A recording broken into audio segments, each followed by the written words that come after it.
Enter if you dare this ghastly conversation of teens fraught with despair and recent lacerations. Final girl, chase after her, don't let her get away. But first, the Slumber Podcast Massacre with TNA. Welcome to Slumber Podcast Massacre with TNA. That's Tim. That's Andy. And this is a podcast about horror. Every week, Tim and I get together and we talk about a different film in the horror genre, from the well-known, well-revered classics to those rare gems, to those rare gems drinking a jar of acid at the back of your video store shelf. This week, Tim and I are going to talk about, from 2018, the instant classic, best Nicolas Cage film of all time, Mandy. Tim, if you could create the perfect revenge weapon, what would it be? And bonus question, what would you name it?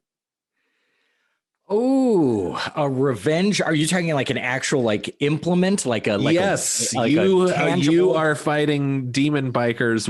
What do you make? I would say... You're using this instrument also as a, it's a symbol. It's an extension of yourself. Okay. I'm going to say, a friend of ours, actually a mutual friend of ours, once gave me a jawbone.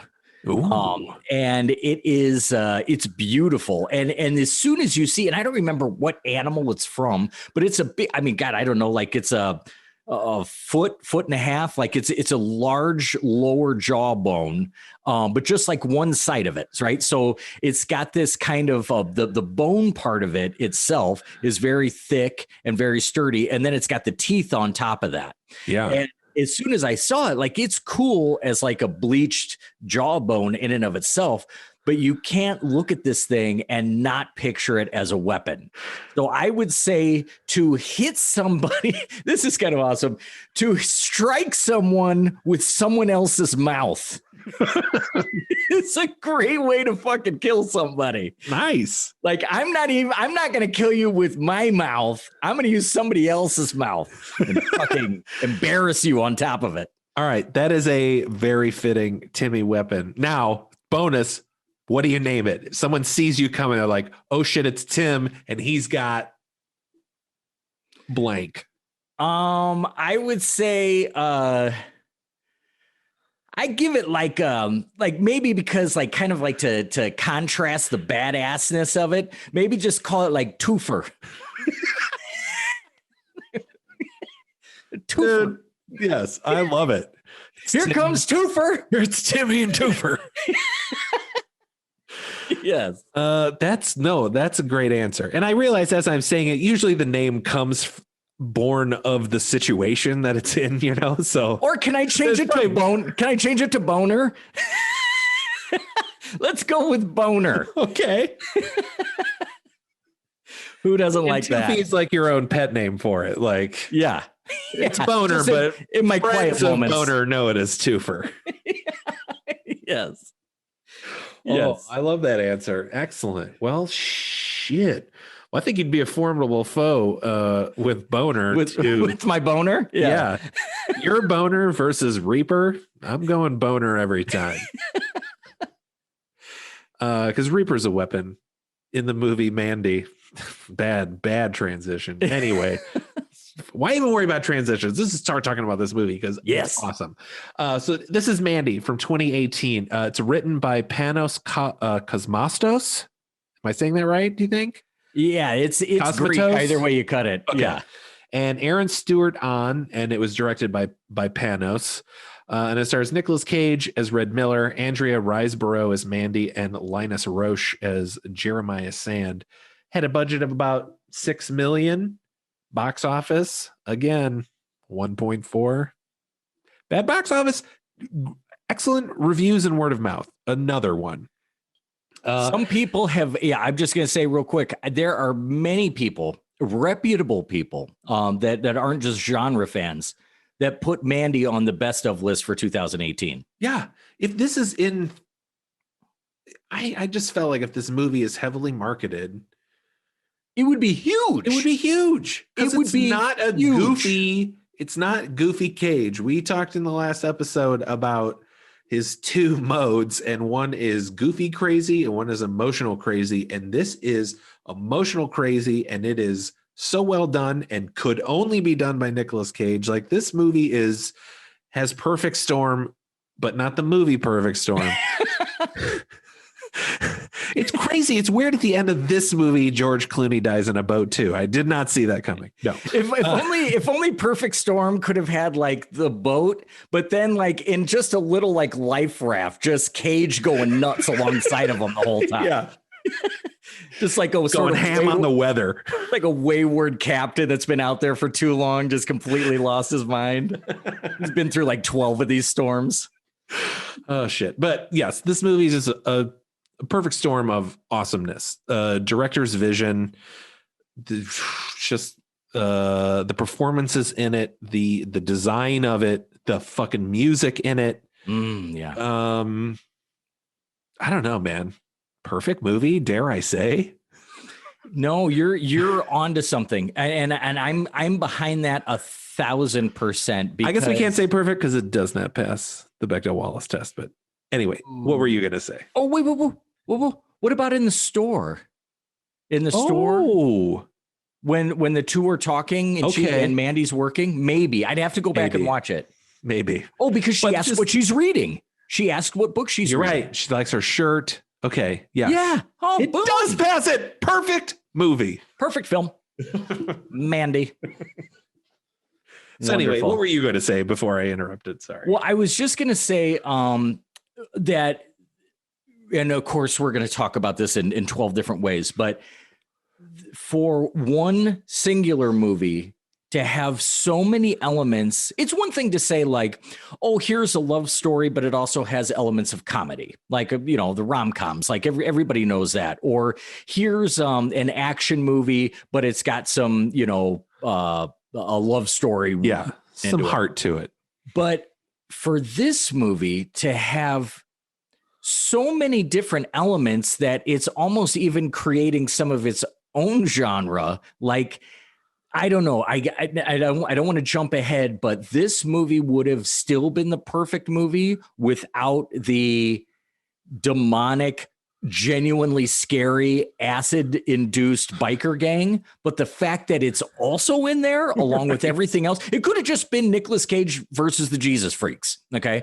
But the fact that they put in this scary, genuinely like terrifying group of like weirdly futuristic Mad Max robotic, just psychopathic biker gang, like that's hitting a note that I don't think has been hit since like certain movies of the 80s, like those Mad Max films and stuff like that. Yeah. It's got everything. It has everything, and not just like touching on something. This has one of the most sincere relationships and romances of any movie I've seen, and it's done so minimally. Yeah. But there's a scene that I'm going to talk about that I love so much later, that is nearly nonverbal, and it's so touching to me that I'm not sure that I've ever seen anybody love someone more than in this particular scene, and it's not even the fire scene. So this movie is, we're going to go nuts on this thing. Yeah, because you can look at like couples in movies, and it's like there are couples that click. There are couples where you're just like, I want to watch these two fuck. Like, that'd be awesome. There are movies there they have no chemistry at all. We just watched some movie called Locked Down with Anne Hathaway in it, and it's her and I forget the guy's name. Ojefor is his last name. Oh yeah, that guy. Yeah. Zero chemistry. I'm like, I fucking don't care about these two at all. Right. Yeah. And there's something about Red and Mandy in this where you aren't like, oh yeah, these two, all they want to do is bang. Like, there's not that. It's not there. It's not like they don't look like they'd be a pair, but when they're together, you just are like, they would rather there be no one else. Like they've secluded themselves. They just enjoy each other Yeah. so much, which is really what I think love itself as an emotion is, I think, a very reactionary thing. But there's that the companionship of where socially all they need, they get everything they need from one other interaction, and that's very special. And that comes out in spades in this movie. And in the most sometimes mundane of ways. I mean, just sitting next to each other on the couch watching TV. That is the exact scene I'm thinking of when I think about what they don't need to be them apart from other romances and movies. Just their enjoyment of eating dinner in front of the TV watching this 60s B sci-fi movie. Yeah. It's so great that way. They don't need to be, standing at the base of the Eiffel Tower and being serenaded by some, French street musician or something. Just kind of schmaltzy stuff that you would see in other movies that are trying to convey like true love or pure love. It's just the most pedestrian of scenes between these two, but somehow they're perfect together. Yeah. Another one we could describe every scene, but another one that stuck out to me was when he gets home from work. It's not like she jumps up and is like, "Oh, my love, I've missed you so much. I can't stand being away from you." He just comes in and he's like, "Wow, what are you doing?" She's like, "I'm drawing." And she just continues to draw and he kind of admires it. They each have their own individual things that they're doing. There seems to be another part where he goes out fishing. There's a very cool aerial shot where they're just in a boat. Like he's fishing. She's not fishing. She's probably just sitting there either reading a book or sketching. You can't really tell what she's doing. Yeah. But just the fact that she would be like, "I'd love to go out and share what you love doing while I do another thing." Right. Yeah. And it's exactly that scene that I'm talking about. The one where he comes home and it's in the very beginning and he writes, she's just sketching. And I'm watching that scene. And I don't want to overinflate it for somebody that hasn't seen the movie, but what touched me so deeply, and I don't know if I just didn't notice it the first time around. And it's funny. I've actually never gotten emotional on this podcast before, which is a shocker. Dude, I was just thinking about that today. I'm like, we've never cried yet. It's amazing. For those of you who don't know, I'm quick to emotion.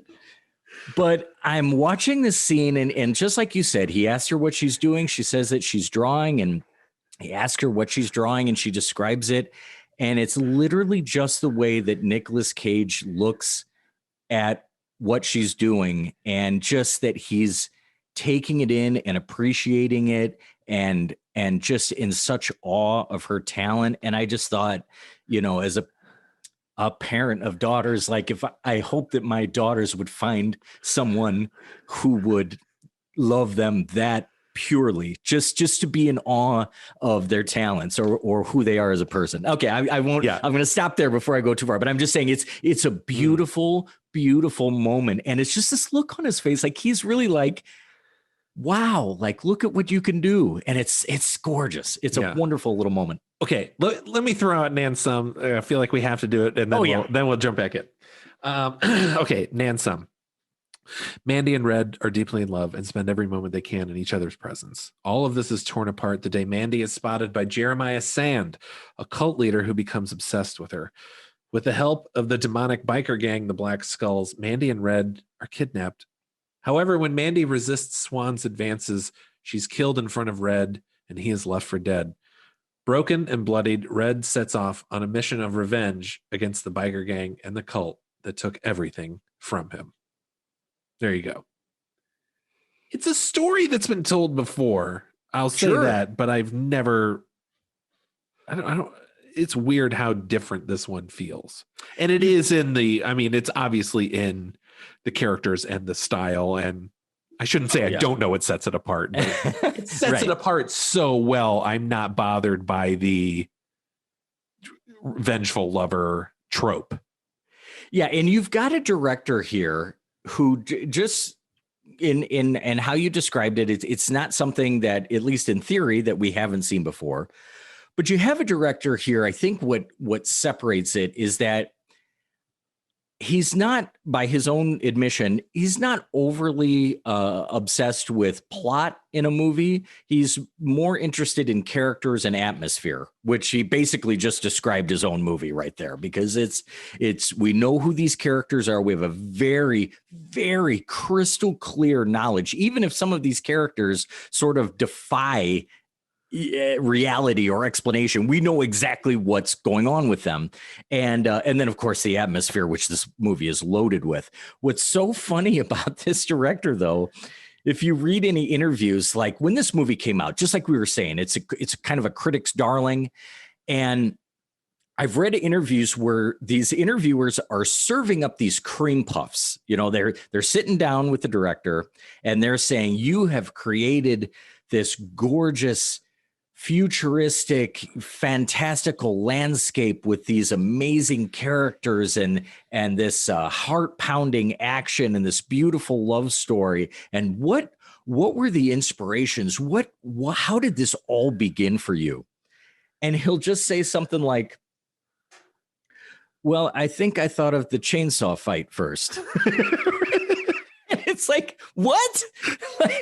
like you just could have like made yourself sound like the most lauded genius in the world. Right. It's like, so for a movie that exudes so much atmosphere and otherworldliness, he's a really down to earth guy, kind of like David Lynch. Like you see these crazy, amazing David Lynch movies, and then when you see him, like hear him in person, you know, he's just this very matter of fact Midwestern person, kind of almost even boring. And yeah, but that's what this guy is. So that's a really good David Lynch. Oh, thank you.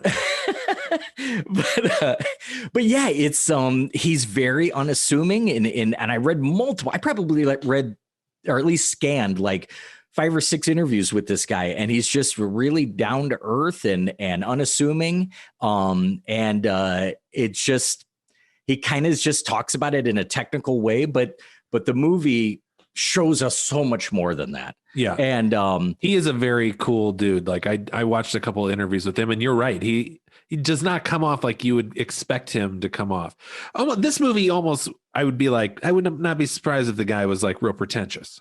Yes. Know? Yeah. But yeah, no, he's just kind of schlubby looking, and just, you know, he loves movies. And that's what he does. And I don't know, one of the many mysteries and amazing mysteries about this movie is how much it does with so little.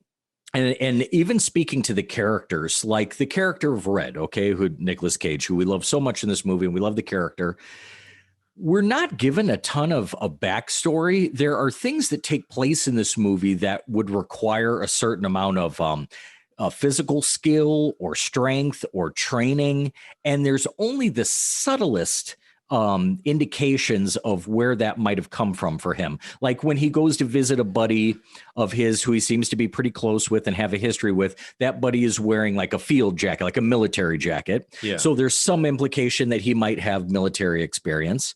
There is, we should say that's Bill Duke from. For God's sake. I mean, of many films, but he'll always be in Predator to me. So.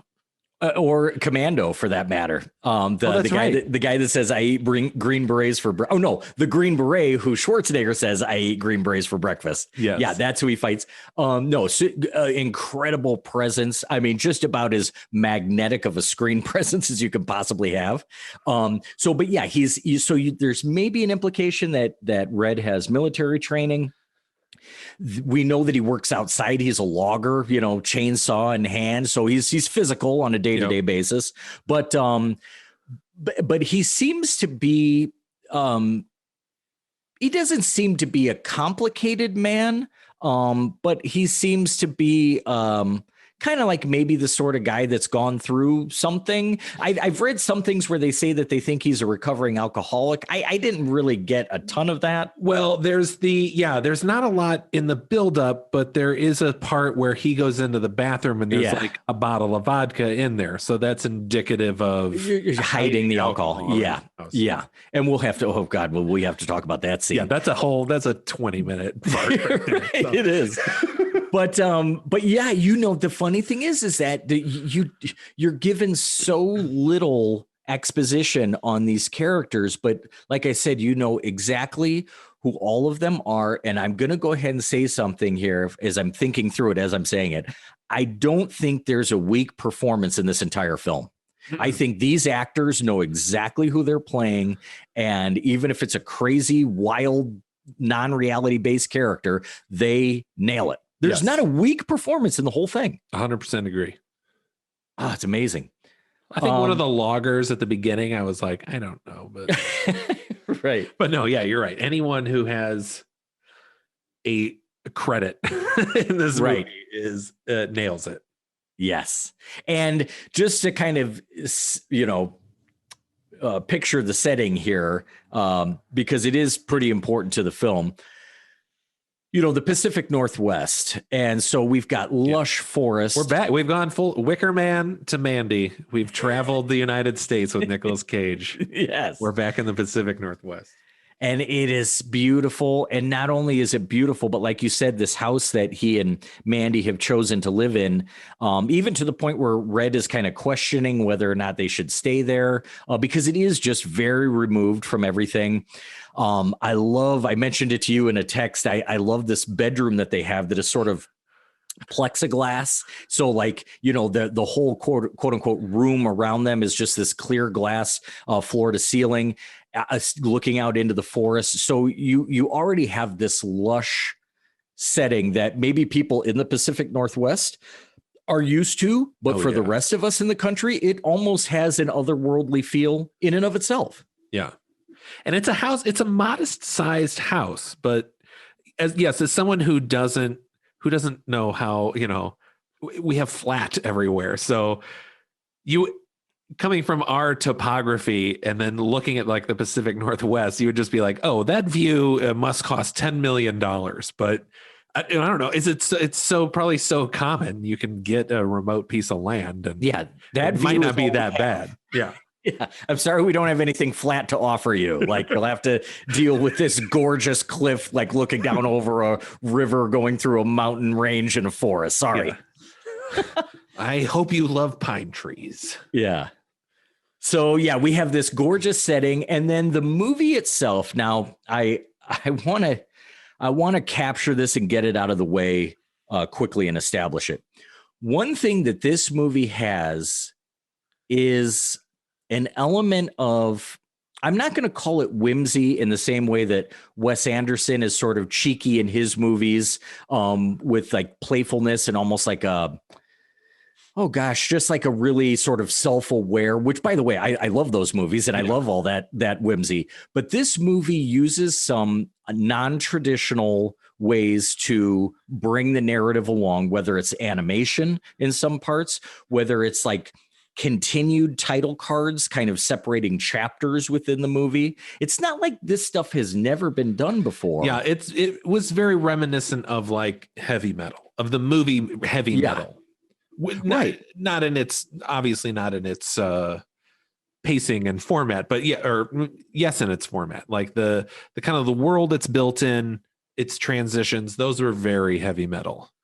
Yeah, and speaking of that, and this has a rock and roll. There's a thing at the beginning about bury me listening to rock and roll, which I do find funny because I understand the sentiment, but I just would love the troll who's like, well, Rock Around the Clock is technically rock and roll, so here you go for eternity. Like, no, that's not what I meant. I meant Zeppelin. Right. That's all.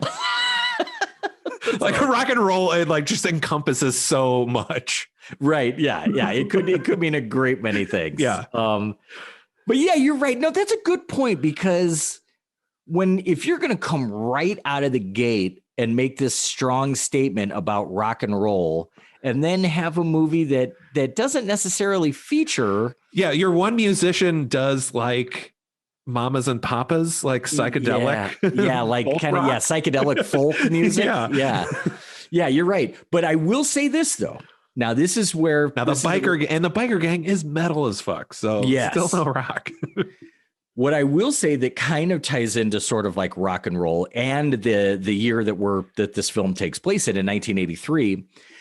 is that this movie, in the way that it's presented, in its visuals, actually that 1983 year is perfect for my memory, because 1983 would have sort of been the first time that I was watching MTV on a regular basis. So when MTV comes out, now this is going to be hard for younger viewers or listeners to wrap their mind around, but when cable television is brand new, MTV is brand new, and so you're being shown these music videos that are so super stylized that you can't wrap your Midwestern head around it. And it's not even like, now when I look back, like, let's just take, for example, the video for Dancing with Myself by Billy Idol. Yeah. And there's these sort of like street people that kind of look post-apocalyptic, and they're trying to climb up the building, and they're dressed in sort of gunny sacks, and their makeup is all crazy. And I remember watching that with a babysitter and being like, did these people have parents? Like, what are these creatures, and where do they come from? Now, the people playing those roles are just like the like drama and theater kids from your high school that went to New York, and they're dancers. Right. They're Broadway dancers is probably what they are. But at the time, the visions, the backgrounds, the characters, the costumes that we were introduced to. Plus, with the music, it just added it was a whole new experience of experiencing music through visual storytelling. Right. Yeah, exactly. And so when you have, instead of just, which would be 70s, 60s, 70s footage, it's just going to be standard concert footage. Yeah. But when you bring MTV, and now you have sort of a creative, interpretive look to things. And MTV was obviously very rock oriented in the beginning, almost completely. And so, yeah, it fits. It's rock and roll in kind of that early 80s way. Yeah. And it's funny you say that, because I'll say this, it being set in 83 was the one thing that bugged me initially, because I learned more about it later, about why he did it. But just because the world itself is such a it is built like an RPG, like almost like a Final Fantasy world, where there are not a lot of people. All the people you see are very well defined. So you have your cult people, the 4 enemy people, this one NPC over here that sells weapons, this NPC over here that sells potions, and then you're the hero, and you have your own. You're not dealing. And this I'm talking about old RPGs. Now, of course, new RPGs are like these densely populated bullshit worlds and stuff. They're trying too hard now, but yeah, it's very remote locations. You have very specific goals that you have to meet. The world itself is, yes, to me it looks like the Pacific Northwest, but they're never like, here we are in Vancouver, or whatever. Right. They never define the location. And so, yes, it's like there are kind of like weird demonic bikers that just kind of manifested. Like, where did they come from? And cults, and there's an element of magic in this world, but it's more drug induced hallucinogens than actual magic. But there is like a summoning whistle that summons this biker gang. So my point being, it's set in such a broad fantasy world that we recognize, then just be like, also it was like at the end of Reagan's first term, and here are the things from 1983 you can apply then in your mind to it. That took me out a little bit. What I found out later was that the director, like 1983, like as you're saying, was when like horror to him was like a thing, but he couldn't rent these movies, so he would like look at the box for Phantasm and read what it was about, or Return of the Living Dead, and all he would have was that one image and then what he read about it, and then he would create his own, like the worlds he created in his mind about what that movie actually looked like or was about. So the year 1983 is very special to him, so I understand that. Well, and also along with that, and this is very evident in the movie, is that with exactly what you just said about like him sort of discovering horror, he's also quoted as saying that he was also heavily influenced by the sort of outpouring of fantasy movies that were happening at that time. You had like Conan the Barbarian, and you had Legend, and you had Beastmaster, yeah, and they don't really make a ton of those anymore. Like, no, that's true. And so the movie, very much as it has a horror vibe, it also has that sort of oh gosh, what is that? He's a famous artist. His name begins with an F, and he draws those sort of like heavy metal, like fantasy. Oh God, it's an Italian last name. I don't know, but I know what you're talking about. Yeah, it kind of has that feel. But you're right. It's like part of what this movie does so well is that it breaks some genre rules as far as the melding of genres that isn't typical. Like if you have a love story, you typically aren't going to have a movie that also heavily has to do with LSD. Or if you do have a movie about LSD, it's going to be all about that. Or if you have a movie about crazy, post-apocalyptic bikers, it's going to be only about that. And how could you have a love story with that? But he weaves it all together. And at no point are you like, well, that's just stupid, or that's just ridiculous, or this movie's going off the rails. I think it creates a freedom right away to where you accept whatever comes. Yeah, along. I'm more intrigued than put off by it. Right. Exactly. Because we should. We have the beginning of the movie where it just kind of establishes their relationship. We've talked about that. So there is one, and we should say that this movie is. I don't remember if we talked about this now or before we started recording, but this movie's set up in chapters, and it's got just gorgeous like chapter title cards. This movie is essentially set up in 3 chapters. The first chapter is the setting, and it's on Crystal Lake, which I believe is a little nod to the Friday series. So each chapter kind of introduces each thing. So the first chapter is establishing their relationship. And so at the end of that chapter, Mandy is walking down the road, and there's this van driving by it, and it's just kind of full of some weird people. The guy in the passenger seat is just kind of like slumped over. He looks very tired. And as they're approaching, they see Mandy, and he just kind of catches eyes with Mandy. And as they pass, you just kind of get this nice freeze frame. Also, I think we've talked about just like the unique lighting. Maybe we haven't talked about it yet. The lighting in this movie is incredible, or at least the lighting effects they use, or they'll like wash a scene in a certain color. So in this scene, you see Mandy coming, and she's completely washed in red. So it's a sense of Mandy carries red with her wherever she goes, right? So as she's walking down the road, and now this Jeremiah Sand sees her. And so as it passes by, you get a freeze frame on her, and that's like the end of chapter 1. So chapter 2 is called Children of the New Dawn. Thank you. Oh yeah. So now we're introduced to this cult, and you've got Jeremiah Sand, and he's got a handful of followers. You've got his like right-hand man, who is Brother Swan, who is I loved this cult because they look like normal people. I mean, some of them look like the roles you would think in a cult. There's like the young demure girl who's probably the baby maker or whatever, and the older woman who runs everything. But like his right-hand man looks like a manager at a Target. Right. Like he just looks like a kind of average 50-year-old dude with the receding hairline. He's menacing. Like he'll do bad things, but it's weird. Like I don't feel intimidated by him, but I also know he's not going to hold back. Yeah, that's just I wrote like a note down somewhere. I wrote, I love how lame the cult is. Shitty van, shitty music, douchey leader.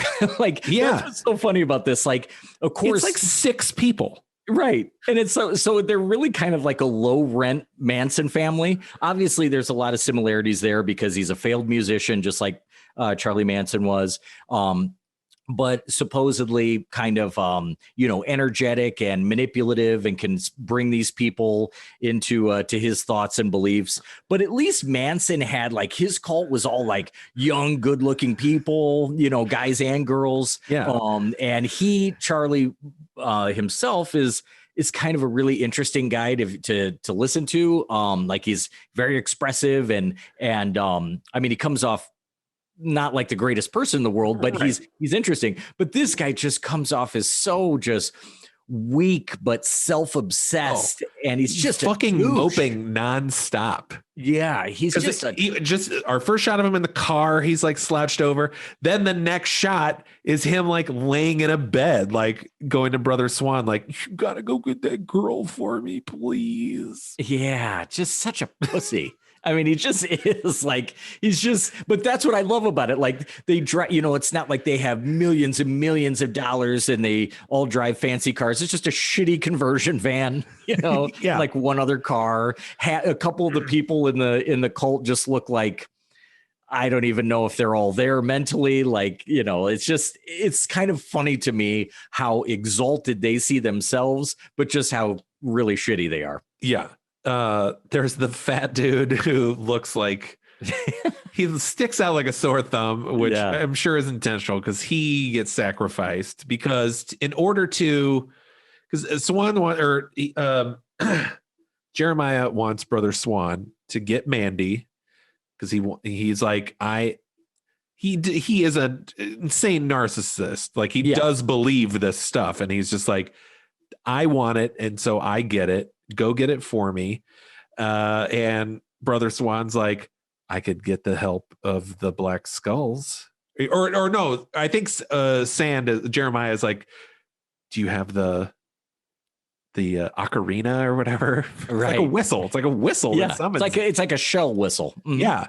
And he's like, serve up the new guy as an offering, and it's this right. blonde fat kid.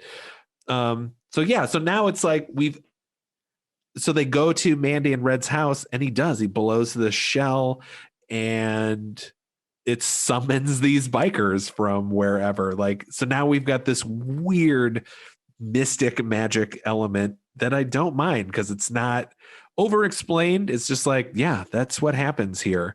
Because I haven't told you that I'm in Olympia, Washington. So, I don't know where or when this is. So sure, why not? Right. And we do get a little bit of an explanation as to where they come from. Yeah. And, a little bit later. Well, but about how the group itself, but not about how the whistle summoned them. Yeah. How they, okay. Right. Yeah. Right. That there's some, and that, like you said, there's not necessarily a lot of magic in this movie, but like you said, there's elements of it that feel sort of mystical and magical. And that's one of them. To be summoned by somehow they're like, a mile away, but they can hear this shell whistle and then all come and, to carry out this duty, but need a blood sacrifice. It's very mystical. Well, first he drinks so there's this underlying, and they never really go into it that much, but there's a lot of LSD use in this movie, but not in your conventional LSD usage. Like, because that's what he gives him in the jar, right? It's a jar. I think so. Yeah. A jar of LSD. And this head biker chugs it, and he's like, also blood for blood. And he's like, all right, you got to do the job first. But when these bikers show up, they are just a really nice but unique looking standard demonic bike gang. Like, I'm like, oh, it's weird science. Like weird science is happening. Yeah. Like they look like those guys. Like one guy's just like made of nails. Yeah, exactly. Yeah. Mad Max shit. And their did you look at the names of yes. Yeah, I did. I was just gonna read them. Okay, go for it. You've got Scratch, Scabs, and of course, Fuck Pig. My favorite. Oh, yeah. That guy's like, Mom, you'll never guess my new part. Yeah. What are you going to be for Halloween this year? Mom, get me the fuck pig one. Yeah. I went out as fuck pig and no one knew who I was. Yeah. I told you should have gone as Scabs. Yeah, they're all out of fuck pig. I had to go with Scabs. Sorry. But yes, but here's the thing about this. Like, they are, I mean, they're super stylized. They're super, just out of the blue, but they are with the, like, there's a sort of like robotic modulation to when they do talk. Yes. And they do look scary. I mean, they look like you would not want to run into these people to save your life. And especially when we're given an explanation of who they are and what they're into, that makes them even more frightening beyond that. Yeah. Because also that he chugs a jar of this LSD, which we see later, Nicolas Cage like puts a dab on his tongue and that like strips him of his humanity. So it's like, just what does chugging a jar of this thing do? Yes. Yeah. And I have to just get it out because I know you're the same way. When you have actors in movies that you literally just cannot stand, that whether it's their face or how they are. There's the one character named, he's one of the, it's Brother Hanker. Yes. And he looks the rat like, face guy. Yeah. He looks like a mix between Andy Samberg and the young guy in the Klopek family from the Burbs. Like, if you put those two people together, he's just got this like dumbass expression on his face all the time, this sort of vacant look. And I just hate to look at him. Yeah. He's always smiling like he knows he has more privilege than he should have. Like, right. Yes. This guy should not be as happy as he is because fucking look at him. Right. But yeah, so that's our first, but it's cool though. I'm glad that we get introduced to the bike gang before we really know who they are. Not that it makes it that much better once we do, but it's kind of cool that they're just kind of there, like you said. And they come in and grab them in their sleep. Which is kind of traumatizing. They don't get to say much to each other. They just share a look because they fucking love each other so much. There is an awesome shot then, because this is all done under this awesome score by Johan Johansson. This was his last score before he passed. He does a lot of like synth and like metal mixing kind of stuff. Yeah. The score is amazing in this movie. But so you've got this dark music. They're tying these two up, and then you just have this shot of like the fat guy watching from a window, and just these two hands come and grab him, and just the look on his face like, oh no, and it just drags him into the dark. Like, it's so good. Oh, it's great.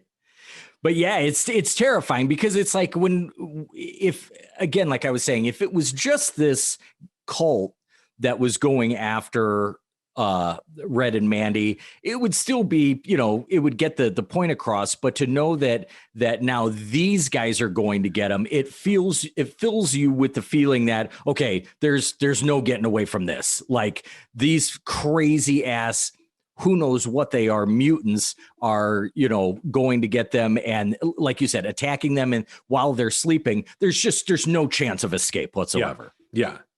They are powerless. Yes. And so they kidnap them both. We don't really see what happens to Nick Cage, but we see Mandy. She kind of wakes up in their shitty cult house. She's in the kitchen, and and you get the feeling this has probably been done before. There seems to be a routine going on where the house mother is like softening her up and telling her about, what's going to happen and how great Jeremiah is. And then she drugs her. Then she gets a giant wasp out of a jar, which you think is just like, oh, there's a deadly wasp. And then when you see it in perspective with another person, you're like, it's the size of your face. Like, right. Yes. Yeah. So this is not a real wasp that exists. So it's another where it's like, where'd this monster, like, this is literally a monster now in this movie. Right. And the fact that they have to, what they're doing here is just to continue on like the facade of Jeremiah being anything special, is that they I'm sure it's through his instruction, they want to dose her first. They want to take Mandy and get her into a state of seeing things as much more or different than they are before she is presented to him. Yeah. So that it's not even like it's almost like he knows that he's just not that impressive, in person. Exactly. So let's get her frying balls on acid first and then present me in this sort of godlike way. He's an even worse example of like the guy who just waits for the girl to get drunk at the bar. Like, right, yeah. He's even worse. Like, even drinking doesn't work. I have to sting you with this monster hornet and like the eyedropper. Although props to the house mother, who was Mother Marlene, because she like puts a drop in Mandy's eye and then just like takes the rest of that eyedropper. Right? Yeah, gives a little lick for herself. yeah. But yeah, so they have to do this whole process to present her to him.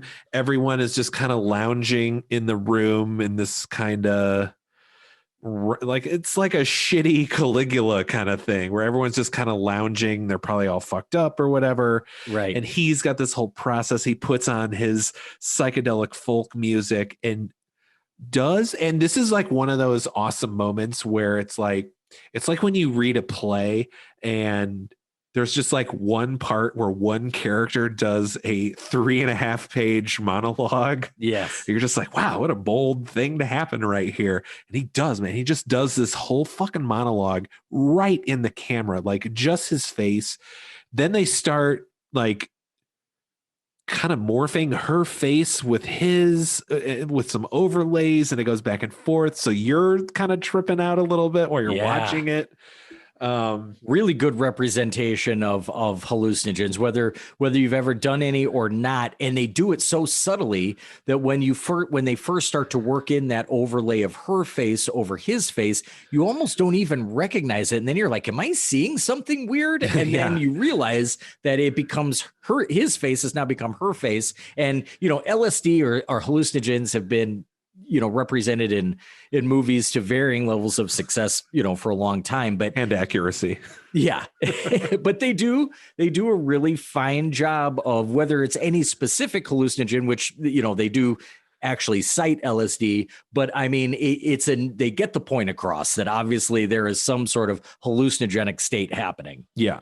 But yeah. And it's effective. It is done well.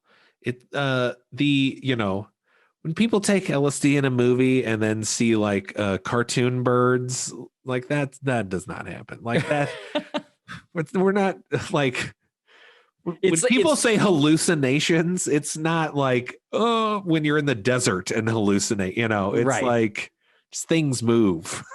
Right. So they kind of, and it's really, there's just a nice use of that color saturation that we see throughout this entire movie. And, so yeah, it gets that point across, and he thinks, as he's giving this monologue like you're describing, he thinks that he's just blowing her mind. Yeah. And so much to where we finally get some dick. Yes. Yeah. And he gives some he opens the robe up and just presents himself, and we just get full dick for like a minute. Like, bravo, movie.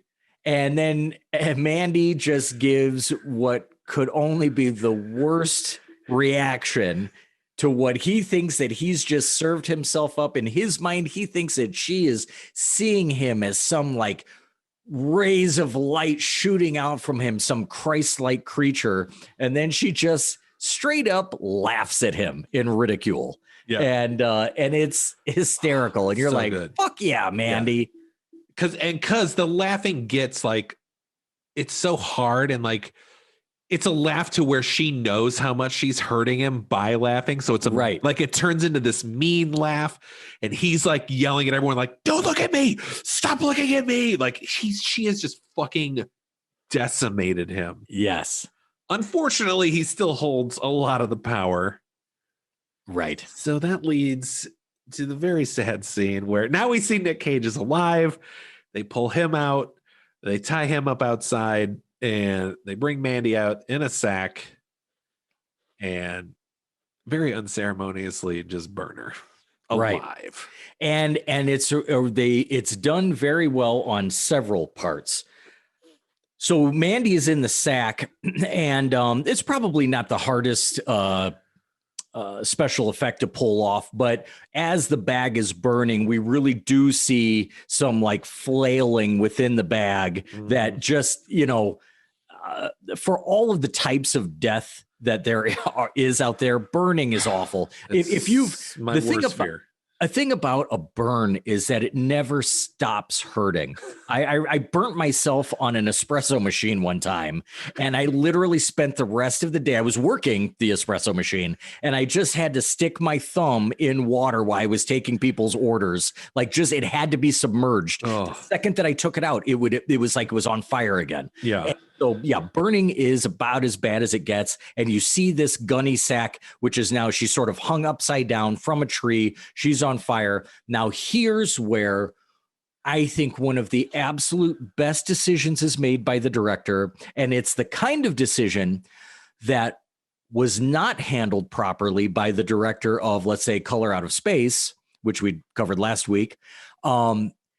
Nicolas Cage is going through a tremendous amount of agony as he's being forced to watch this. He's got this barbed wire holding his, through his mouth. So it's like he's gagged with barbed wire. His hands are bound and above his head. He's basically, helpless, completely helpless, having to watch this happen. And the thing is, you think about that moment and you're like, you can't look away, right? Because this is the one person that you love more than anything, and it's their final moments on earth. So you can't not look at them because you want to be there with them in that moment, but yet it's so horrible. And what the director did was he just turned down the volume. He did not. You can tell that Cage is probably wailing or screaming or making whatever sounds he can make, weeping with that barbed wire in his mouth. But we don't hear any of it. We just see his face. We just see the reaction. And that is reining in the Cage rage. That is tempering it in the right way so that you get that power of emotion, but it's not overwhelming the scene, and it's so much more powerful that way. Plus he lets him do it 10 minutes later.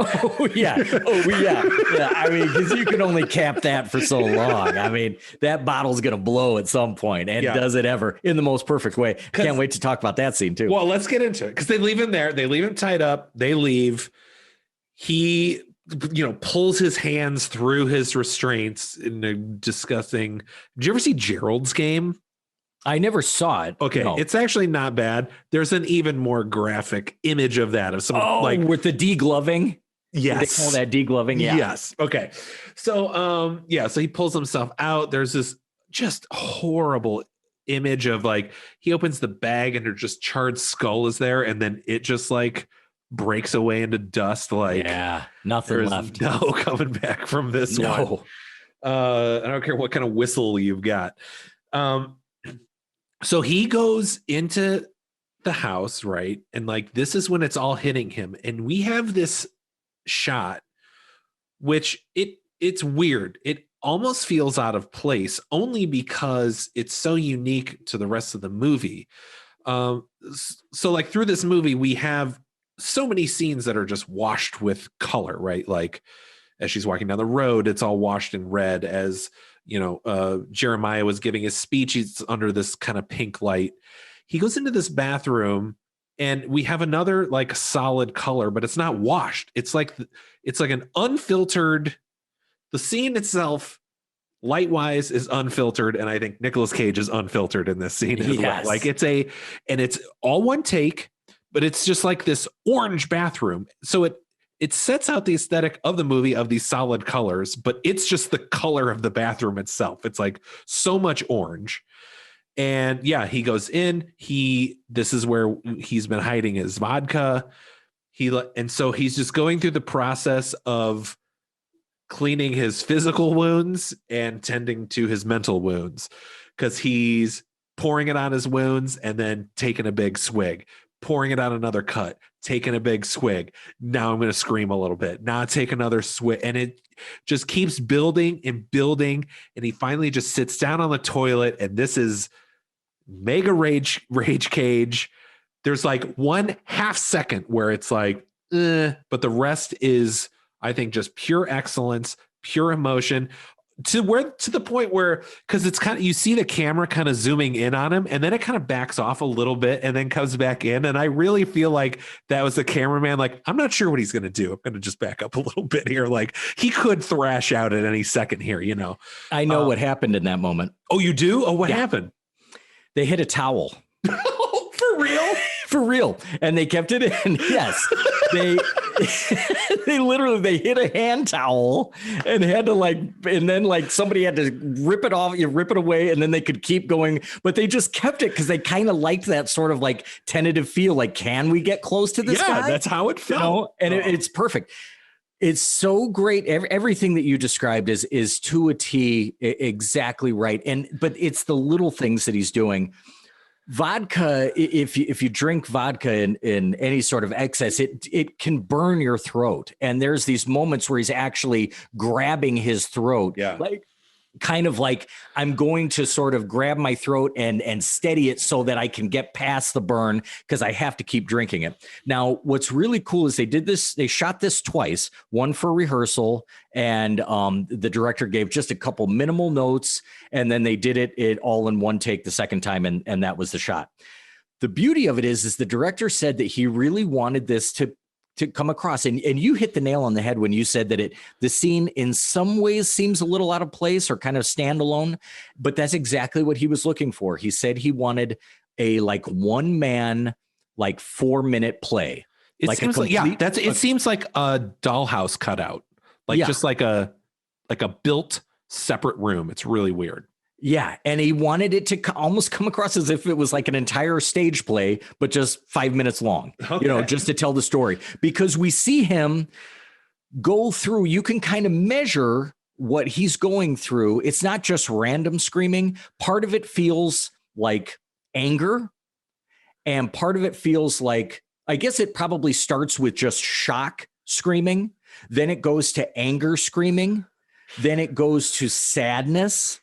And then it goes to I'm going to fucking kill those people. And you see him clearly go acceptance. Yeah. All the stages of grief. He does. He just cycles through it. And all the time he's got this tighty whitey underwear with this tiger face, sort of baseball shirt, baseball cut shirt.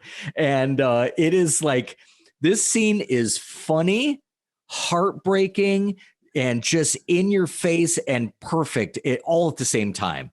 And especially the screaming, it's my favorite part of the screams are these ones that I don't know if I can recreate it, but where he's that's my 1 second where I'm like, okay, that's just like Nicolas Cage. Yeah, it does feel a little, where he's kind of pulling back, pulling up on the scream at the end. Yes. But it also feels like he delivers lines like that.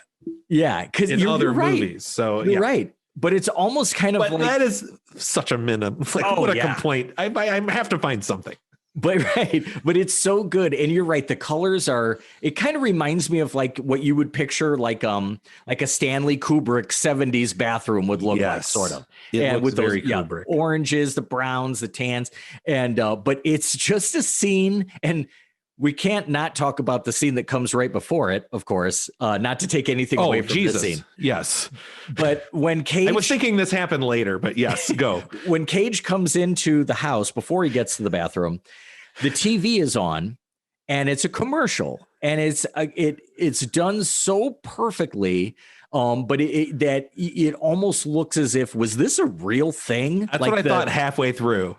Yeah. And then it gets to a point in the commercial where you're like, oh, no, this was never real. Right. Where it looks like a regular 1980s, kids food commercial with kind of a mac and cheese commercial. Yeah, it's for macaroni and cheese, and the character is, it's called the Cheddar Goblin. And so it starts off kind of normal enough, but then by the end of it, you've got the Cheddar Goblin vomiting mass amounts of macaroni and cheese over these kids' heads. Who are loving it. They're laughing. And it's just so funny. And the thing is, Nicolas Cage is in complete shock. So all he can say is, Cheddar Goblin. Yeah. He just and the last shot of that ad too is then so creepy because it's the Cheddar Goblin coming out of a big pot of mac and cheese, but then it just lingers on it, and it's like just staring at you for like 7 seconds. And I had just discovered right before we started recording that the director of that segment, the regular director of Mandy, didn't direct that segment. He had a whole different production crew do the cheddar goblin scene. And it was the same guy that did the, what would you call that? A short? Yeah, it's just a short, a one-off. And it's Too Many Cooks. And it was something that you and a couple other of our mutual friends couldn't believe that I had not seen before. And it's just this absurdist thing that I won't go into explaining that. But if you've seen Too Many Cooks and then you see the Cheddar Goblin segment, it makes perfect sense that they came from the same mind. Yeah. If you haven't seen Too Many Cooks, check out Too Many Cooks. Yeah. It's like 10 minutes long, but it's worth it. Yes. I can't believe I forgot. We get through that amazing bathroom scene. And this is where a lot of folks, when they write about this movie, and the director admits it too, he said he didn't really set out to do this, but it's not incorrect to say that Mandy is very much 2 movies. And I feel like that's sort of the end of what you could consider like the first half, because now it just becomes full revenge style and almost becomes more of an 80s action movie in a way. Yeah, because the next scene is when he goes to what's his name, Bill Dukes. Carruthers. Yeah, and it's like the most, I get maybe like the very beginning where he's logging and he's like having a smoke and riding a helicopter, like that's like the most reality based part. But this, as far as a scene in the movie, this feels the most in reality. He's just going to a dude's remote Winnebago. Yeah. There's nothing special about it. Yeah. He's just going to a friend's house, but his friend has his crossbow named Reaper, and he's come for it. And he tells him all about the bikers that came and the evil. He's like the only way he could really describe it was he's like, they were just evil, like just pure evil. And he's like, oh, the Black Skulls. Shit. Yeah. You're gonna need something more than that crossbow, buddy. Right. And he goes on to explain how the Black Skulls were a biker gang that were like couriers for an LSD operation. And then the guy that was making the LSD, they rubbed him the wrong way. So he cooked up a special batch and it basically drove them crazy and turned them into these sort of sadomasochistic, pain loving, pain dishing out, just killer squad, like just a death squad. Yeah. Like if Hellraiser were awesome. And with motorcycles. Yeah. Yeah, that's what they should have been like. On so many episodes without ripping on Hellraiser. Yeah. But yeah, that's so we get not a super detailed explanation, but enough for us to be like, oh yeah, okay, now that's where they came from. So it gives a little bit of a history on the bike gang, and so he's like, you need more than that crossbow. Oh yeah. So Nicolas Cage is like, well, it's a good thing I'm also an accomplished metal worker. Right. And he forges, it's badass, an axe, which I found out later was called the Beast. Now, I thought because, excuse me, because when he holds up this axe, yeah, it's so awesome. It's like, it's got a grip with almost within the blade instead of like holding the base of the head of the blade like you would a normal axe. You like grip the inside of the blade and then the base, but the base also has like a dagger. So like the end of the what do you call the thing that holds the axe? Oh, like the handle? Handle, thank you. Jesus Christ, Mandy. Anyway, the end of the handle also has like a blade on it. It looks badass, and he's like holding that up. End of chapter 2. Then we hit chapter 3, which is Mandy, which is written in this awesome electric looking font. And then it just like spreads out like a fractal and like veins. Super yeah, cool. It's written in a font that looks really similar to the band Celtic Frost. And it's the shape of that weapon that he makes is the shape of the F that Celtic Frost uses when they spell their name. Well, so even more relationship between the two. So yes, when I read that the axe was called the Beast, I was like, why? Right. I thought it was super cool that if the axe was named Mandy, why wouldn't it be? But it's not. But anyway. Yeah. So yeah, it's another little metal connection there. Cool looking axe though. Yeah, very cool. Shiny silver, just fucking. But not like the most memorable thing from this movie, which is weird. Like it's not really, it's not iconic in any way from it. Yeah, it's just like a thing he uses, which is cool, but I don't walk away being like, wait till you see the axe. Right. Yeah. No, you're right. Yeah. Which I think is a testament to how good the movie is. It doesn't rely on fucking cheap ass weapon. Right. So now I love because he's like, okay, time for revenge. So he's like hunting down this bike gang, right? And so there's one shot where he's like watching them all drive down the road, and he's like, there's a straggler. He hits him with Reaper. He goes to then like confront the guy and then is immediately hit by one of the other bikers and is captured. Like you think it's going to be this slow thing where he's like picking off these bikers one by one. No, he's fucking immediately captured. Yes. Which I did not expect. But he wakes up in this house now.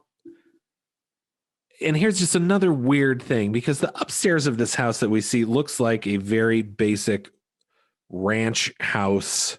Just a very generic setup. Now the basement of it has a pit in it, like a nice finished basement with another pit under that, which is weird.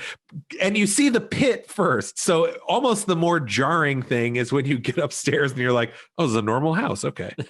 Right. But they've got a porn playing in the background. Yes. Yeah. So he fights one of the dudes down there. I don't know which of these guys is which, right? I don't know which one is Scratch and Scabs and Pigfuck. Right. But one has like this see-through like mask on. He's kind of wiry. He's the one he fights down there and he throws him into the pit, right? Yeah. Oh, I should set up. So the guy comes over and he says something about killing Mandy, and then he cuts Nicolas Cage, and he's like, "That was my favorite shirt." Yeah, which unexpected line. Yeah, because he does not talk a lot in this movie. He does not have a lot of lines, so it's like just him saying that. You're like, okay. So he makes his way upstairs. He fights another one of the bikers there, who seems this. You're like, oh, these guys seem to have like a superhuman strength because they're still kind of this. Are they demonic? What is the deal with these bikers? This one seems a little demonic. And how does he fucking kill this guy? He falls on. Yeah, he falls on something, which then makes that second biker like vomit a massive amount of blood. No, he doesn't. He cuts him in he slices his throat while he's on top of him. That's right. Which then covers Nick Cage's face in blood, which is a look throughout the rest of the movie now that he has. And it's a great choice by the director because it's just going all the way back to Carrie, like the movie Carrie. You know, it's a horrible, terrible, awful, sad thing that happens to Carrie, that prank gets pulled and the pig's blood is poured onto her. But thank God it does, because she looks so freaking badass when she's covered in blood. There's nothing like being covered head to toe in blood to make you look like a badass. Yeah. And Nicolas Cage wears it dried well. blood. It's dried blood because it's like it's been there and I've not removed it. Right. I want it there. And the beautiful part is, like, for all the LSD talk, immediately upon killing this second biker, he just happens to see this like pretty big sized shard of glass that has like a mountain of cocaine on it, and just lifts it up just for the hell of it. Yes. Fucking throws his face into it, takes a big giant like 10-second snort of cocaine. Yep. And, so he is getting juiced up here. Oh, yeah. And here's where, so the guy he threw in the pit now has made his way back upstairs. I will say I had to turn on the subtitles for this part because I had to see what he's saying, because he's fighting this guy and he yells something at him. Now, when I turn on the subtitles, what he says is, "You ripped my shirt." Yeah. But in total Nick Cage, the way he delivers a line, it's super weird. And he says, "You ripped my shirt. You ripped my shirt." And I thought he was saying, which also to my defense, sounds like a total Nick Cage line. Him going, "You're in my shit." That he's saying, "You're in my shit." Yeah, you ripped my. But you know what's kind of funny about that? The way that, even though I'm so glad that you remembered that line, because it's kind of like if you ever imagine getting attacked by somebody in your house or like home invasion. It's almost like I think what I would do is just try to be fucking crazier than they are. Right. Like, just like, I'm going to use my fear and just throw it right back at you. And that's exactly how he delivers that line. Yeah. Yeah, it's great. So he takes out that guy, and now I'm guessing the last guy's pig fuck. They're saving pig fuck for last. You got to. Fuck pig. Sorry, fuck pig. Oh, fuck pig, yeah. Let's please honor the fuck pig.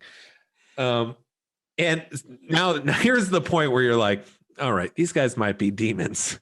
Because he shoots this guy in the throat with Reaper, with these arrows that his buddy, his Carruthers, has made, that he says will go through bone like a fat kid goes through cake. Yes. So it's going through it. Probably going to scrape the frosting off though. But anyway, this thing goes through his throat, and he pulls it out the front way. Like, he just pulls it all the way out, and then has a full-on fight with Nick Cage. Yeah.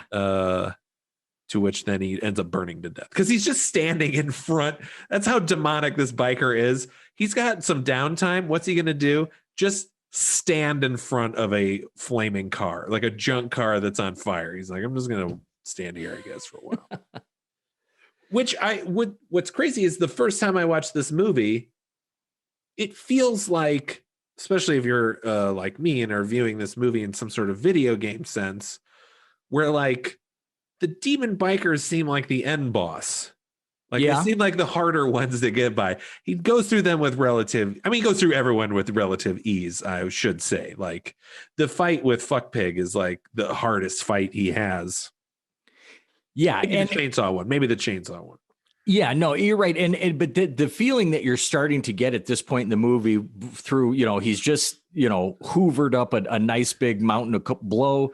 He is taking a taste of their. I mentioned that earlier, but yeah, he does. He takes a little bit, and it just, like, you see his face melt off. So I think it's just supposed to be, that's the last bit of him is gone. He's now full on drug fueled revenge machine. Yeah, and it's almost like he has become one of them to beat them. Yes. So it's I don't want to overstate that, like now he's a demonic robot voiced biker, but it's like he's fighting fire with fire now. Yeah.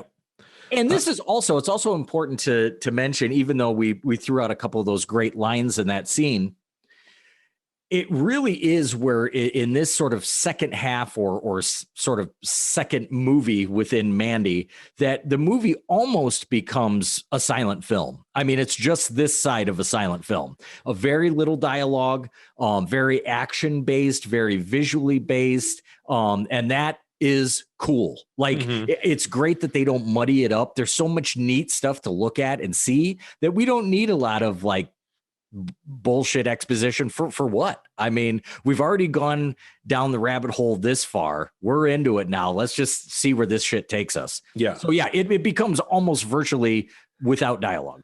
Yeah. They say no to exposition so much where they're just like, you kind of get a flash. He gets a flash of a vision of where he needs to go next. And then it's just like, well, that's where he's going next. Because he ends up they call him the chemist. And he's the guy who's made the demon LSD, right? I mean, that's what he makes. Yeah, he's somehow he's connected. He's familiar with the cult. He's familiar with the Black Skulls. Now, what I want to say about this scene, there's several cool things, and I'm going to make this is my bold claim. While many directors have tried to mimic Kubrick and his style in films ever since Stanley Kubrick started making movies, this to me is probably the closest that I've ever seen to somebody achieving Kubrick level aesthetics, because it's the scene is very odd in many different ways. The way that it's shot, We get these sort of sequential lights overhead, like in the ceiling. It feels sort of antiseptic. Well, you know, there's no word for Kubrick, but other than like sort of like a minimalist weird. Yes. Like he did weird, but in this sort of antiseptic. Antiseptic is a great word. Yeah.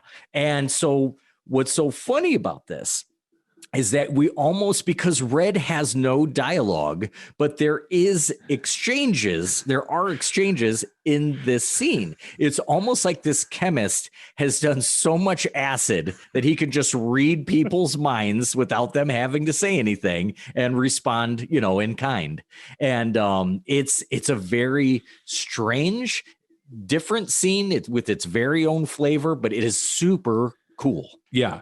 Cause you leave the scene not really understanding what happened, but not worried about not understanding, you know, because here's how that scene would go in 99.9% other revenge movies. It would be Nicolas Cage walks in, he roughs up the guy that he wants information from. The guy finally gives up information, and then he continues on.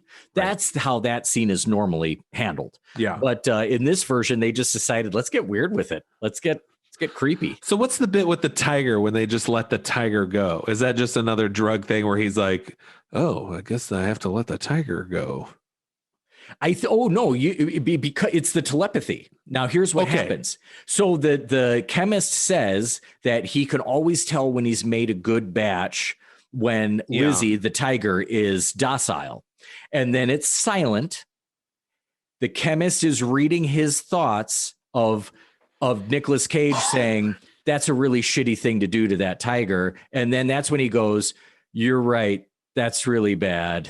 Okay, and then he opens up the cage. A lot more sense. Okay. Yeah, it's this weird telepathic, like awesome scene. That 100% makes sense now. And I don't know why I didn't realize that when I watched it. Okay. It's not obvious, but it's just upon like, I think it's just that scene because it's literally just a flash that he sees. Like no one's like, go seek the chemist and he'll send you on the next spot. You know, he just shows up there. And so you're just trying to catch up as to what's happening. But yeah.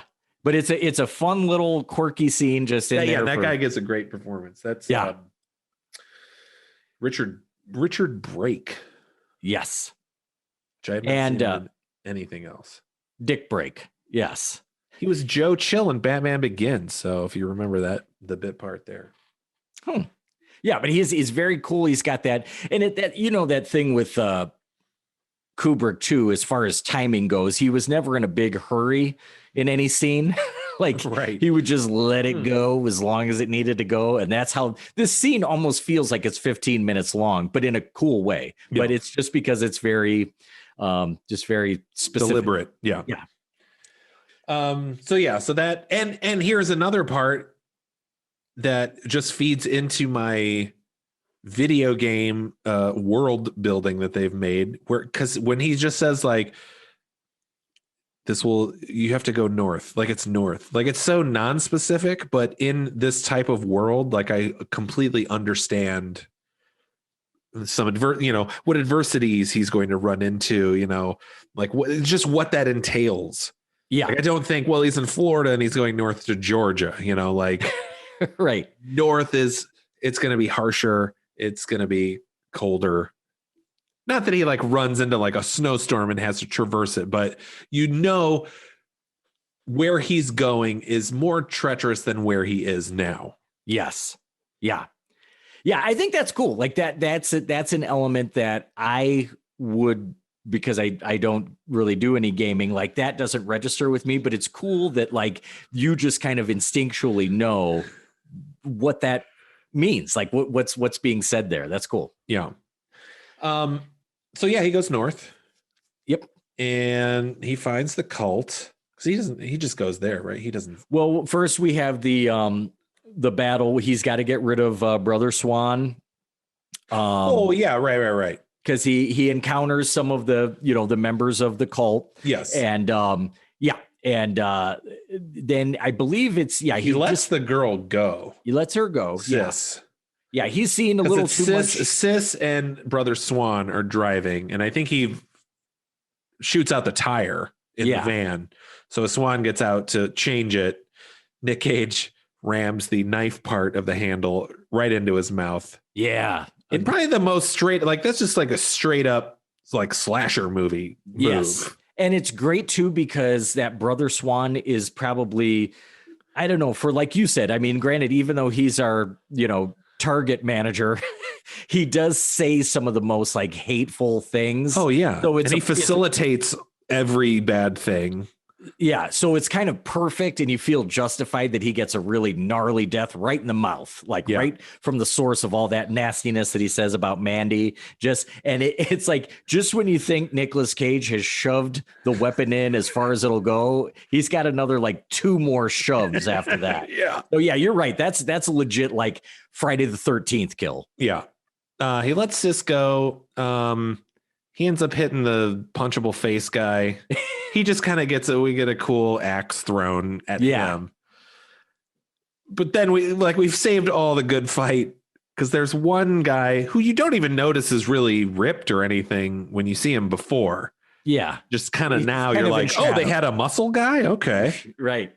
And it's funny, like this is a great funny image or scene where just Nicolas Cage is coming around the corner and he's trying to start this chainsaw up. He's just like, I'm just going to kill you with this chainsaw as soon as I get it started up. And the guy's just kind of watching him, and he slowly stands up, and you see him pick something off the ground, and you can see it's a chainsaw. And then he just keeps pulling, like this fucking blade is 6 times as long as one. Like, this is to cut down sequoia trees, essentially. Right. Well, yeah, because that's the funny thing, because Cage has still got his axe, but then he sees the chainsaw, ditches his axe, and he's like, fuck yeah, I'm going to get him with a chainsaw. Yeah. And we're like, holy shit, Nick Cage with a chainsaw, like, man, he is going to just go through anything that comes his way. And then here comes this 1/2 mile long chainsaw that just completely negates his. Yeah. And so they have a fun chainsaw battle. The guy falls on the chainsaw. You get a great just blood spray from underneath him. This is a cool aerial shot over him. He makes his way into the house. Here's where this sort of temple almost. Yeah, it's this weird kind of A-frame built at the bottom of a quarry. Yeah. It's like a little video game thing. Yeah, it's literally at the end of the path you had to get to is where the end boss is. As you keep going deeper into his house, because they're on the main floor. This is another structure that then has some sort of weird chamber basement. Right. Because he kills Mother Marlene, cuts her head off, and then tosses it into the room where Jeremiah is. And then we see Jeremiah's true colors, to where he then just begs for his life up to. Have you seen MacGruber? No, I haven't. Oh God! All right, there's a very similar scene in MacGruber, because there's a scene in MacGruber where he's accidentally had like a bunch of people killed, and he's going to be in trouble, and so Ryan Felipe and him have just started working together. Do you know what MacGruber is, by the way? Yeah. Oh, yeah. Okay. Yeah. Okay. So he and Ryan Felipe have just started working together, and they kind of hate each other. So now he's like begging him to go to bat for him. Like, please, I'm going to get in so much trouble. You got to just, you want me to suck your dick? I'll suck your dick. Please. I'll fuck you. Do you want me to fuck something in this room? Like, I'll fuck anything you want me to, which is essentially what Jeremiah Sand does. Like, after he is out of options, he's just like, I will suck your dick. How about that? Please. Yeah. Yeah, and it's just a great Nick Cage. Like, he just lets him talk. Like, he doesn't say anything in the scene, does he? Yeah. The only thing he says is, I believe he says, "I'm your god now." Yes, at the very end. Yeah, in the modulated demon voice. Yeah. As he literally crushes his skull. Yeah. Pops his eyes out. Beautiful. Yeah, it's great. And then, the movie probably could have just basically ended right there, but we get a nice, a nice, wonderful, just perfect ending for this movie, where he is driving away, still caked in blood, driving away in one of does the flashback happen first before? Oh, well, what do you mean by flashback? When they meet. because they show when they Oh, meet. Yeah. Because I think what's happening is he is in the car and he sort of sees her in the car with him. And then I think it cuts back to a flashback of when they first met. Okay.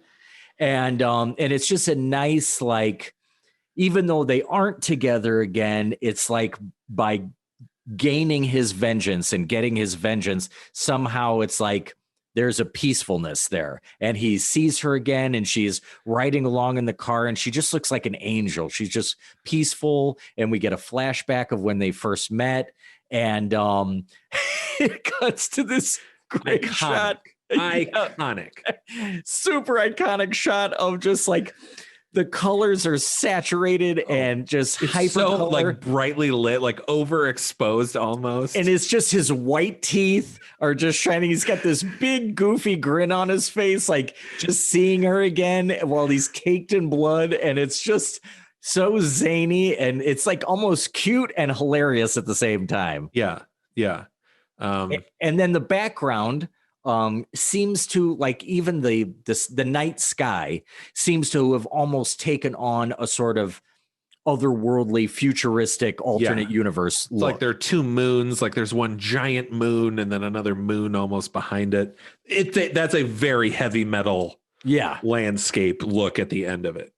Right. But they do have a brief flashback, no lines. It's just them literally just seeing each other. It is these Wes Anderson shots of just face. Then you get like this cool other color cascade over the both of them as they look at each other. And we should point out also, like, Mandy is not real attractive. She looks broken. Like, she has a scar on her face. Yeah. She looks broken, which is intentional. She talks about like some abuse in her past. Yeah. So she is a broken person. So it is also very interesting that she is the center of attention for so many people, which the movie tells you it's because of the purity of her heart, herself. And you kind of get that implied that, like, that's what made them such a sweet couple, is that they may be both of really kind of undefined history, maybe are both sort of broken people in a way, or hurt, fragile people, and that's why they're so sort of tender and sweet together. But you do get two that broken impression. parts fit together. That's right. And then beautifully, did you watch the end credits? I feel like I did. Did I? What's such a nice little treat, especially for me, and just what I felt during that scene, like at the end of the credits, you actually get to see what she was drawing. Like, I didn't see that. It shows the sketches. And I'd like to think that maybe this is just me, but I'd like to think that maybe Nicolas Cage wasn't going to know what was going to be on those, like, as an actor, like coming into that scene, that he wasn't going to see what she was drawing. But the fact that they went so far to actually show those pages on that desk, it kind of makes me think that that's what they probably did. And a couple of them are like sketches of Mandy, or you kind of think that it's Mandy in like, I do remember this. Yes. Yeah. And kind of like she's almost in like that heavy metal type, like gear, almost like she's a superhero. And then this really beautiful sketch of Nicolas Cage, like really extremely well done, with sort of a tiger behind him, like this head face of a tiger. And it's just a really sweet. Seeing that, I was like, I want someone to draw me. But I like, like, cool. Just have someone be like, here, I drew you. Right. And really well. Yeah. But let me specify. I want a good drawing of myself. Yeah, right. Don't bring your shit. But that's I think the beauty of this movie is that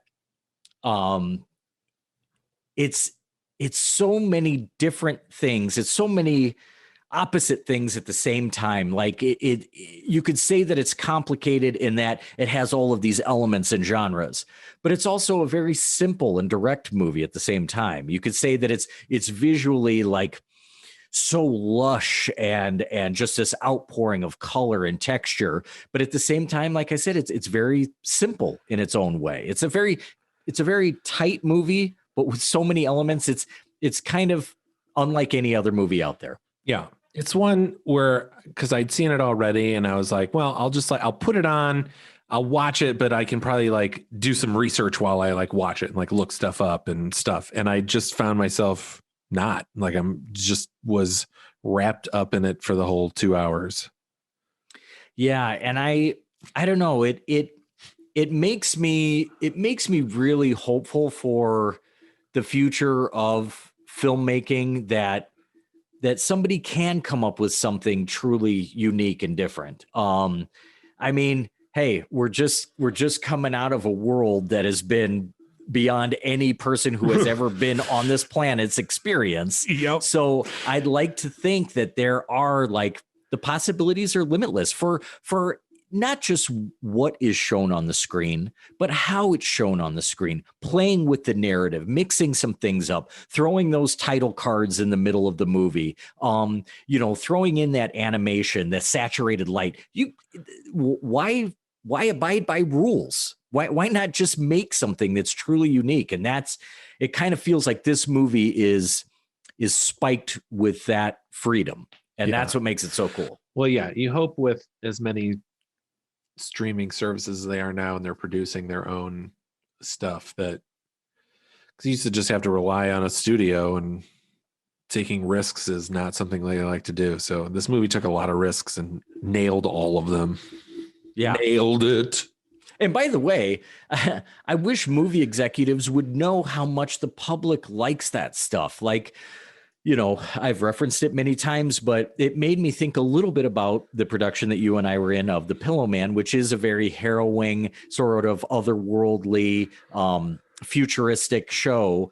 And while it has some very extreme visuals and text, like even people that don't normally go in for that stuff were like, I don't know what to think about that play, but I know that it was amazing. Like right. it was, and these are just like doctors, lawyers, like people that don't go for like, I'm not talking about like scene kids and genre, like horror fans, like normal, quote unquote, normal everyday people want something new too. So I hope this trend continues. Yeah.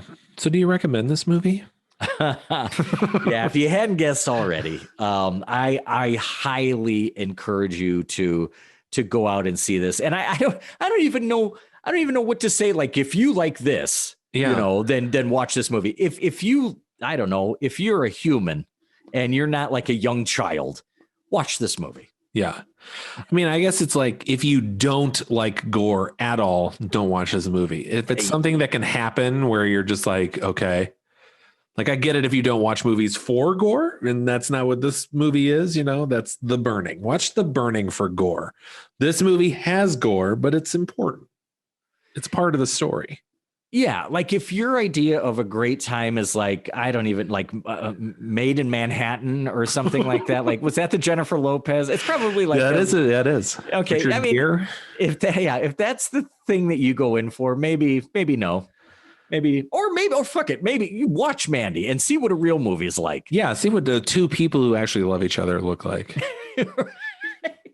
Right. Yeah, it's I just recommend it to everybody. Yeah. Just get off your high horse and watch this movie.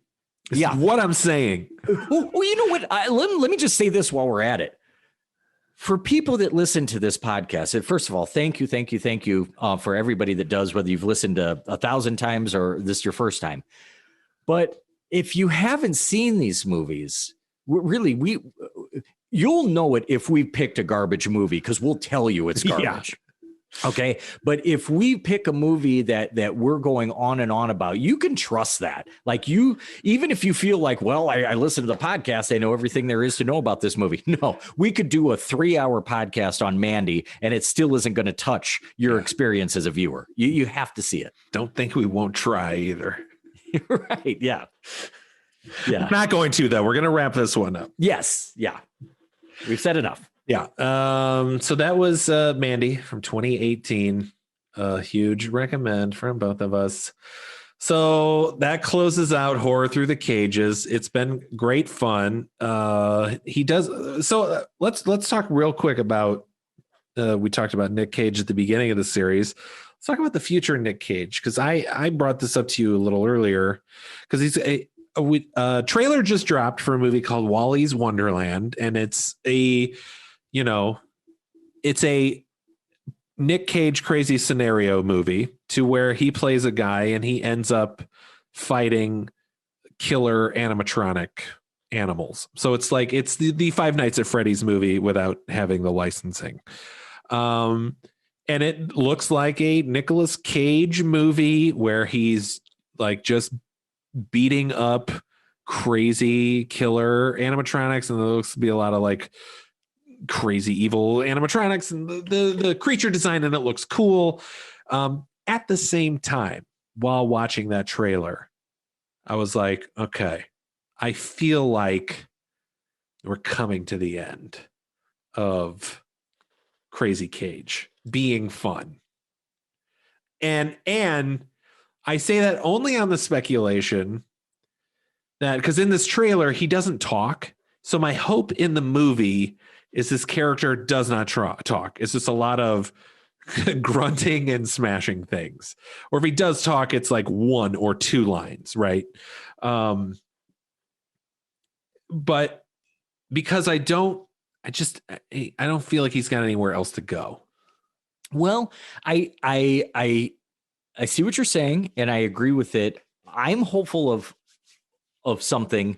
There have been some movies where I've seen trailers for them, and it's just the way that they pitch the trailer. Like when I saw the trailer for Donnie Darko, they pitched it as like kind of like a teen horror movie, which is not at all what Donnie Darko is, and it was the movie was so much more than I thought it was going to be based on the trailer. So granted, this movie, I don't know how you could veer that far off into a whole different territory versus what you see on the screen in the trailer. Right. But I'm hopeful that maybe there's some kind of stylistic element or something that saves it from just being, I get what you're saying is we're in danger of Nicolas Cage becoming a caricature of himself. Yeah. And because he's very, very lucky this has worked at all. Right. Oh yeah. Because it shouldn't. No. He's the only one who can, but he can't do it forever. It didn't work for Jim Carrey. Jim Carrey has not been able to do the same thing forever, Right.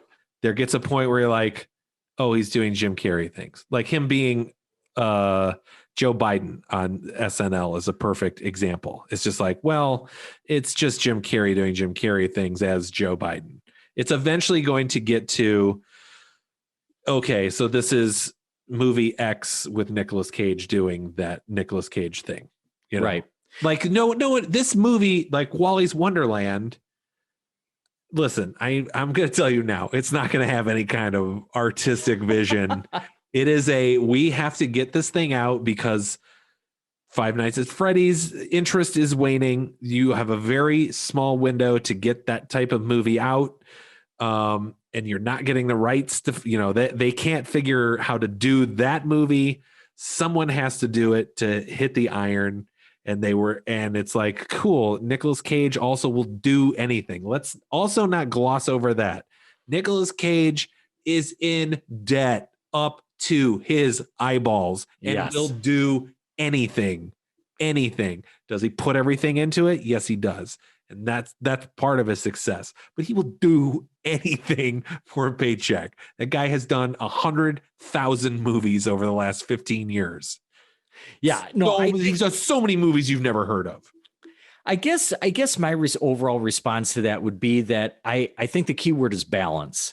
If he wants to sort of crank back the ratio of Cage Rage movies and maybe do one every few years instead of like one right after the other, because he doesn't have to do, I don't want to see him go back to like completely formulaic stuff, but it's funny. You just mentioned Jim Carrey a little bit ago, like that. What's that one movie? I always mix up the title with The Unbearable Lightness of Being, but it's the Eternal, what is it? Eternal Sunshine of the Spotless Mind. Yeah. So you have a movie that is quirky, but also has a tremendous amount of heart. So you can still have an element of quirkiness or weirdness, but it also has some, it's not just goofiness for goofiness sake. Yeah, no, he's acting in that movie. I would love to see him, and you can almost, I mean, not quite, there's nothing really otherworldly about it, but you could almost say the same thing for Leaving Las Vegas, a non-traditional movie that plays well to him being a non-traditional actor, but also showcases his very genuineness on screen as well. So I would like to see a little bit more of that balance. Keep a little bit of that spice. Put a little mustard on whatever you do with Nicolas Cage. I'm cool with it, but don't forget that he's capable of so much more. Right. All right. I agree. Well, he's been fun up to here. So that's all that matters. When you first suggested this, to me it felt a little out of left field, but I'm so glad, because frankly, when I've told people about this, a lot of people are completely unaware. They're like, Nicolas Cage in horror? Like, they don't even think that he's done a horror movie before. Yeah. But it all has been very recently. Like, yeah. I mean, 3 of the movies we covered were in the last 4 years. Yes. Yeah. But I know you always ask if I have anything left to say about this movie. If there is one thing, it's just that. Oh, wait, don't do it yet. Hold on. Okay. Follow our Instagram at Slumber Podcast Massacre. Our email is slumberpodcast@gmail.com or patreon.com/slumberpodcast massacre. Huge thanks to our patrons. You help make this possible. Tim, do you got anything else to say about Mandy? This movie, and I think we've sort of touched on it a little bit already, but this movie gives me faith. It gives me hope. I kind of thought for a second that all of the mind-blowing movies, even if it was that just like truckload of weird, cool movies that came out in the 90s, like Killing Zoe and Natural Born Killers and True Romance and Pulp Fiction, it was kind of like we just like ran out and blew our wad all right there in the 90s. But this movie gives me hope that there's still so much to be unearthed. And I'm so excited to be a part of this podcast. And hopefully we can find every single one of those movies to tell everybody about. I never thought I'd focus my attention on what Elijah Wood's producing, but that's where we're at. All right, Timmy. Well, until next time. Oh, whoa. Sorry, didn't want to interrupt here, but just realized we forgot to tell you what we were doing next week. So tune in next week from 2013. We're doing The Evil Dead, the remake, because why not? Try and stop us, okay? It's going to be good. All right. That's all for me. Back to the regular show. Until next time, Cheddar Goblin. Watch Mandy, goddammit. That's your homework. That's your homework, everybody. Go home, watch Mandy. All right. See you, Timmy. See ya.